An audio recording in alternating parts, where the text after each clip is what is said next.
to Life Coaching on the Move. Your host, Dawn Fiske, life coaching trainer. Welcome along. I'm thrilled to bits that you're here. I know that there are hundreds and hundreds of different podcasts that you could choose and that you've actually chosen to select this one. I'm thrilled. I'm very, very grateful. If there's any subject you would like me to cover, please just drop me a line at dawn@milestone-coaching.co.uk. Now this, you can probably hear the heater in the background. It's cold. I've got a little heater warming up my feet. I'm office based today. Sometimes I'm out in the countryside. Today I'm not. It's too cold for that. But I don't script write and I don't edit or anything because I want this to come from the heart. So this is me. If you're a long-term listener, then welcome back and thank you so much for spreading the word. I know that you all are spreading the word because my listener base is expanding all the time, which I'm so grateful for, because it means other people can benefit in the same way that I hope you are benefiting from the little topics that we cover on this podcast. So thank you for sharing it, and please do continue to share it and actually help people by downloading it for them, because many people still don't know how to download podcasts. They don't know how to access them, find them, download them onto their phones or systems and listen to them. So if you just do that once in the next week, you'd be helping somebody. It doesn't have to be for my podcast, by the way. It can be for all sorts, and everybody will benefit. So let's not waste any more time. Let's crack on to this week's subject. Today we're talking about sleep. Sleep is the most powerful, natural, health-providing behaviour that any of us can perform.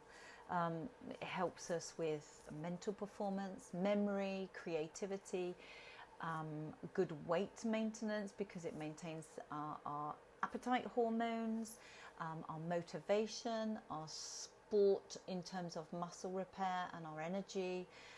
So really, sleep needs to be a priority. It's essential for all our performance and our health. It helps our immunity, everything. Conversely, obviously, on the other side of that sword is it with poor sleep or regular insomnia and inadequate sleep, then all of those areas will suffer. Our immune system will suffer, stress will kick in, our stress response, our weight will be affected, our creativity, our memory, our motivation, and so on and so on and so on. So it is key and important for all animals. In fact, I was reading something the other day that was telling us that even hibernating bears, when they're in deep hibernation, you would assume that their brainwaves stay the same. Well, very low brainwaves, but low brain activity consistently through the whole period of hibernation. But in fact, that's been found not to be the case. In fact, they've found that at intervals throughout the hibernation period, those brainwaves change and go into sleep brainwaves. So they kind of, I guess, come out of the hibernation mode slightly and move into sleep state of some form, in order to get the rejuvenation and all the benefits that we all animal life get from sleep. And then they go back down into hibernation mode. So it's hibernation alone is not adequate and sufficient for their survival. They have to still get into some sleep mode and brainwave activity for them to survive that. So interesting, I thought. So, but many of us have problems sleeping. Now, there can be two types of sleep problems. There can be the clinical problem. The general population have just the odd bad time. They might have the odd bad day, a bad night, and that's often just because of poor sort of sleep hygiene. The vast majority of us, it might be that we've had too much caffeine, or we've been reading our devices late at night and now we're worrying about that email that came through, or we had exercise but it was too late in the day, so we're quite fired up, and our endorphins are still coursing through our body, so we can't get into good sleep yet for a while. So it's, many of us get the odd bad night. But then there's the other side that have the clinical insomnia. So the regular insomnia. They can go night after night after night with real bad nights, poor sleep, to the point where, and I had this, I talked to you about this on previous podcast, where I was suffering from anxiety a lot, and I would lay awake night after night for hours and hours. Now I do believe that hormones and menopause was related to that. I do believe that has a big effect. But I definitely was provoked by negative thought patterns, concerns, fear, anxieties about my health because of a big health issue that I'd been through, and also the health of my son, who was going through similar and different experiences. I talk in depth about it on another podcast, but I think they were triggered by those things. But then I got into almost learned response, a pattern. I got into a bad cycle, really, to the point where I would then dread bedtime. I would hate the bedroom, hate the bed, just everything, all were interconnected. And so I would anticipate a bad night. I would fear a bad night before I'd even got into bed. Then I get into bed and I'm fired up, I'm anxious. And of course you can't go into a good restful sleep if you're slightly primed and slightly anticipating stress and all of that, because what happens is our amygdala, the part of the brain that is the fear center, is triggered. It was triggered once by my thoughts, then it gets practiced and it's programmed, or you get that trigger has been pressed. So in fact you get 2 bad nights, then 3, and so on, because sometimes it can get very practiced, very programmed. On a second, third and fourth exposure it gets better, more practiced, more ingrained, and then you get all the responses just automatically, and it's the amygdala is all involved with the fight or flight. So you get the physical responses where your heart is racing, your hands are sweaty and clammy, your breathing is shallow, all of that proper fight or flight is triggered. You can't go to sleep when you're in that anxious mode. So for me, it was triggered by those sorts of thoughts, but for many of us, it can be others, money worries, anxieties about your job, your career, security, how you're going to make ends meet, or it could be you've got a big presentation coming up and the boss is going to be there, a big audience, it's all key and very, there's a lot dependent on it, or you've got a big interview and you've got to get that job and you've got to sort your career out, or a date, or just all sorts of pressures. You've got a big customer that you're going to present in front of, or you've got a big event that you've been training for, maybe a fitness event, a big competition that you've got, or performance if you're in drama, or a music performance, something like that. It can be all sorts of things that can trigger this, and then every time you've got something like that, another performance or another show or another interview, you get the same, because your amygdala is now programmed. Oh God, I've got another interview tomorrow. Straight switches on and there's the anxiety. So it gets very practiced and very efficient at getting you those physical responses, those physical reactions, as if you are stood up on stage doing the performance. You're not. You're led in bed with the light off, trying to get to sleep, but you're getting the same performance and same reactions. And that is not conducive to a good night's sleep. So, although of course it is very, very wise to do all the good sleep hygiene sort of practices, the good sleep strategies, such as cut down your caffeine from lunchtime onwards, increase your fresh air intake of the day, go for a nice walk out, embracing air, get some fresh air to the system, good for the brain, good for everything. There's no downside to that whatsoever, and lots of upsides. As you know, I've mentioned it so many times. Nothing a good bracing air and fresh air can't solve, I think. Get some exercise, but not too late, not sort of after 8 or 9 in the evening, because your temperature goes up and you can't sleep and your endorphins are released. So all those good sleep strategies, a warm bath, they say warm milk helps, bananas are supposedly help, something in bananas that help you sleep, and so on and so forth.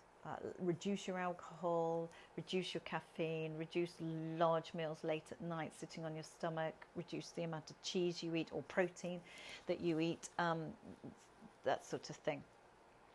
They all help. The thing I've also found myself lately, and I so deeply regret that I didn't do this sooner, but my pillows, I would take it out on my pillows, I'd be constantly trying to turn them over, get them into shape, thumping, like a classic sort of comedy act where you're trying to shake the pillows and you lay down and you don't sleep, so you back up again and reshape them. I actually realised that pillows are rubbish. They're years old, naff, I've seen better days. And so it was my birthday a few weeks ago, and I asked for, on my little birthday wish list, a really lovely high quality pillow. And I got it, which was nice. But I cannot tell you how that has helped me. It has been the best thing ever. How I survived with those other pillows before, and now it's just one really good quality pillow, and it was the best thing ever. I should have done it months and months and months ago. So if one thing out of this podcast today is treat yourself to a really high quality pillow. Or put it on your wish list for birthday or Christmas, or wait for the sales and save up and just do some self-care and put yourself first and invest in a good pillow. I haven't looked back and I would definitely recommend it.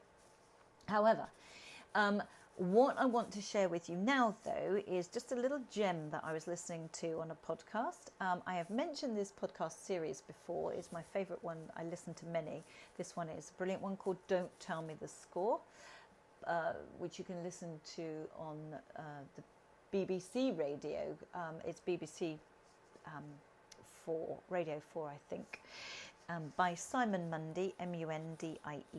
But he had, I know sport is the theme, the underlying theme, but actually he keeps stressing you don't have to be sporty to listen to it and benefit from it. They draw on the metaphor of sport and how it can be useful in all walks of life, business, home, personal, learnings that you can take from the world of sport, such as resilience, fear, motivation, etc., energy, sleep.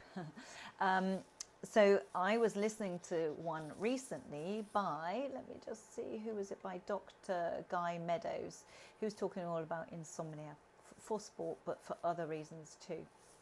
And I just wanted to share the bits that I took from it, because I found it really, really interesting, because as you know, I have struggled with this in the past.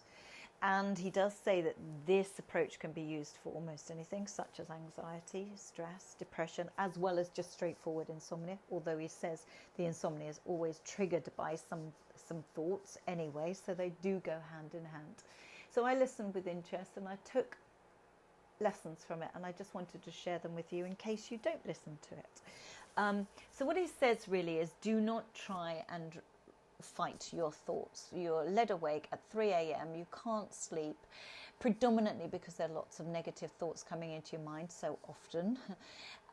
We go to dark places when we're awake and everybody else in the house is asleep. We feel that the rest of the world, in fact, is fast asleep, and we're the only ones that are awake, and our head takes us off into places where we just horrible places, for me anyway.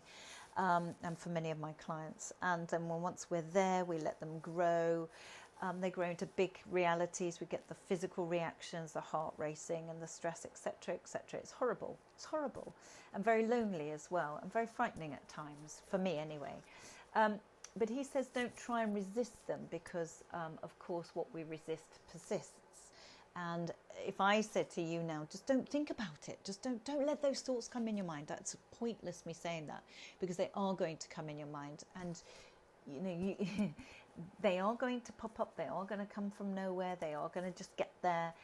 What we're saying instead is, yep, let them in. And I think I said this on a previous podcast, that a psychiatrist told one of my a top Harley Street psychiatrist told one of my clients that if there were such a thing as thought police, we would all be under arrest and in jail, because we all have random, bizarre, weird, worrying thoughts that come left field from nowhere. All of us. The trick is to notice it and then let it go. So don't associate with the thought, is basically what I took from the podcast episode of this doctor who's a sleep specialist.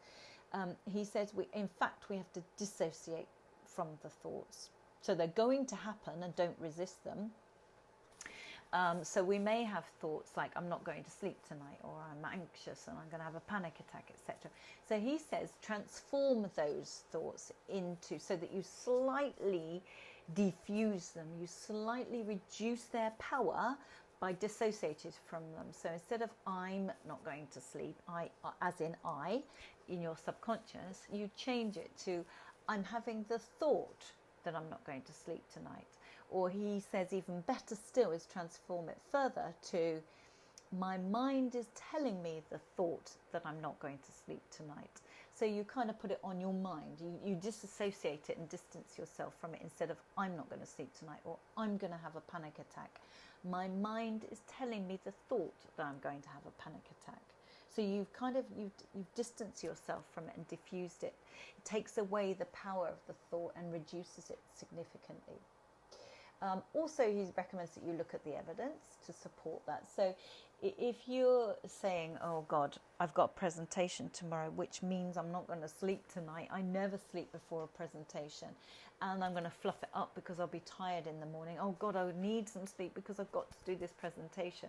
Look at the evidence because you're associating it now with you're going to do poor performance in that marathon that you're training for. I haven't slept, I'm going to do really badly and I won't have any energy in my legs. Look at the evidence. Well, actually, I didn't sleep on the first marathon I did, but actually I did fine. Or I didn't sleep last time I presented to the board, but actually I presented fine or whatever. So just counteract the evidence. Look for disproving evidence because it will be there. And then what you need to do is to hugely dissociate or take away the function of the thought, is to basically play with it. So just don't let it get power to. So what he recommends is that you play and have fun with the thoughts instead of let them get a hold of you and strangle you and drag you down. He just says welcome them in, name them, give them a fun name. Oh, hello. He calls his head of drama when he's having an anxiety attack. He'll say, oh, hello, head of drama. It's 2 a.m. I rather thought you'd be here. Come on in. Come on. Well, good to see you. Come in. Oh, I see you've brought your friends. I see you've brought the circus with you. Well, come on in, everybody. Let's just lie together and get some rest. So what he mentions actually, which for me was really, really important as well, was that even though you're not able to sleep, don't try and make that the goal. I've got to get some sleep. I've got to get the sleep because that becomes all absorbing, and you're not going to sleep when you're thinking like that. So he says, forget trying to get to sleep. Don't even tell yourself. Don't even make that the goal. Instead, accept that you're getting some rest and look at the importance of just merely getting some rest. So come on in, friends, come on in. We'll all lie together. Let's have some fun. Let's have a little party. Let's let the circus frolic around and do their bit. We're just going to lay here and get some rest. I'm just going to lay and get some rest. I'm just going to notice my breathing. Because actually the reality is lying there peacefully in your bed, snuggled up with a comfy pillow. He didn't say that, but I've added that in. And we've reduced our caffeine and we've had some fresh air and we've done some exercise earlier on in the day and we've eaten well and not too late, then just getting some rest in our bed, just calming down, is very rejuvenating. You get loads from that. Not quite as much as you would from a proper sleep, admittedly, but you get loads from it still, nevertheless.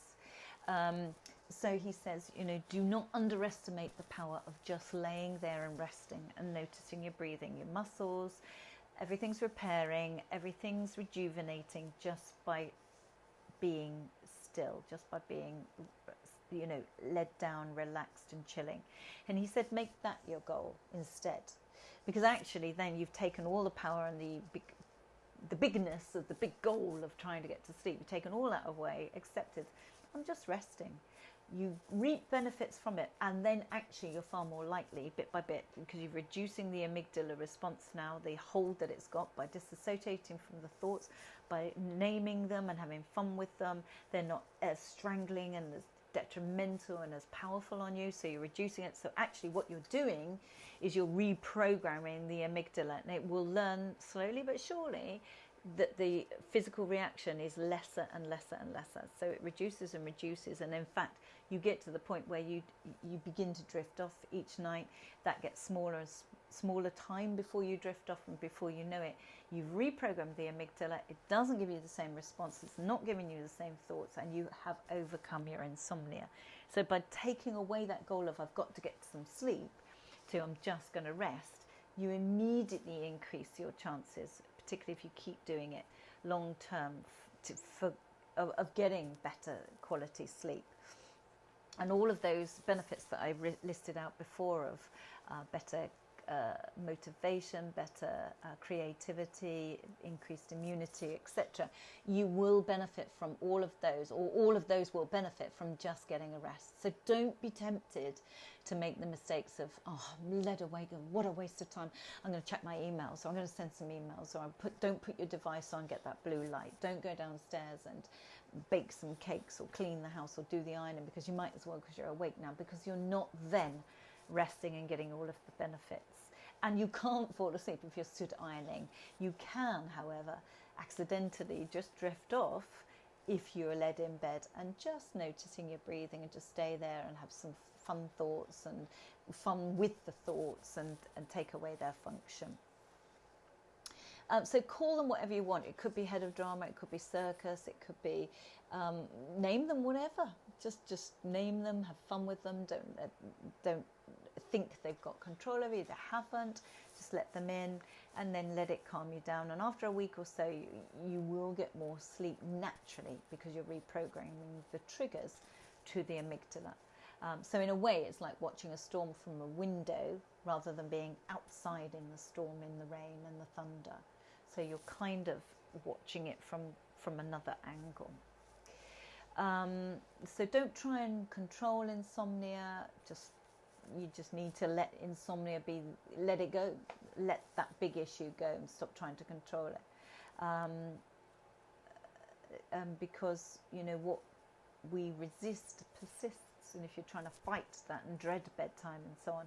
So I've been doing this, I've been trying, I've just been welcoming it. Oh, hello, you know, let the thoughts in and so on. In fact, actually, a friend of mine who runs quite a lot of marathons and is quite often training for one or another marathon. And I was talking to him when he was last training, I think, for a marathon, and he had picked up this advice, similar actually, where just welcome the pain. You know, in training he learned to stop fighting anything that hurt.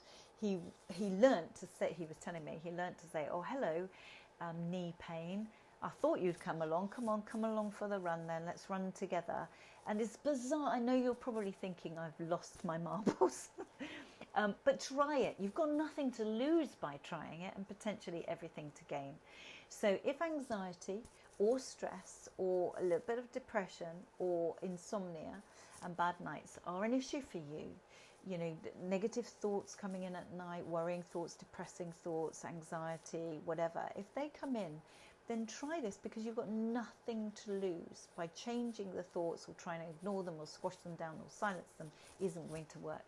But by changing their impact and their function and having some fun with them, and oh, hello anxiety, I thought you'd come along tonight. I felt that brewing. Oh, my mind is telling me that or feeding me anxious thoughts. You're disassociating from them, and just have some fun. See what happens. Like my friend with the pain. You know, hello knee pain. Come on in then, we're running this together, shall we? It loses its impact. Because otherwise, he was saying, and I love this phrase actually in the podcast, he said, otherwise what you're trying to do is put a fire out with petrol.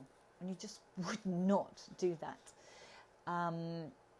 Under any circumstance, ever try and do that. So in a way, that's what we're trying to do. You're trying to get over insomnia by putting your phone on under blue light and going downstairs and getting up and getting out of bed and going off and doing the ironing. That is not going to overcome the insomnia. But the aim for the rest, you will benefit from it, and it may well naturally lead on to improved sleep anyway. So sleep is important, and I was thinking the other day actually that the olden days, I think actually when you look back on the olden days, I think they had so much right that we have lost and we need to revisit. But do you remember in the olden days, or at least in the books about the olden days, they used to send somebody that had been poorly or unwell or injured or whatever, they used to send them off to the country, to their aunties or their cousins or somebody like that, into the country to convalesce.